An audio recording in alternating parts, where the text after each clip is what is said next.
estaltzeko ez izanen egon ere lekurik, agertzera nork egiten ordu hartan baitirik. Mundu oror egonen da haien kontra jarririk. Zainduak ere ordu hartan oro egonen izilik. Juiak ere ez entzunen ezein ere otoik.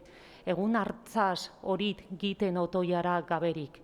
Non dirate egun hartan ebengo jaun arregiak, duke, konde, markez, aldun eta bertze jaun nobiliak, eta haien armadako gizon zendoen balentiak, ordu hartan baliako guti haien potentziak. Jurista eta teologo, poeta eta doktoriak, prokurador abokatu, jute eta notariak, ordu hartan ageriko klarki haien maliziak, eta guti baliako kautela eta parleriak.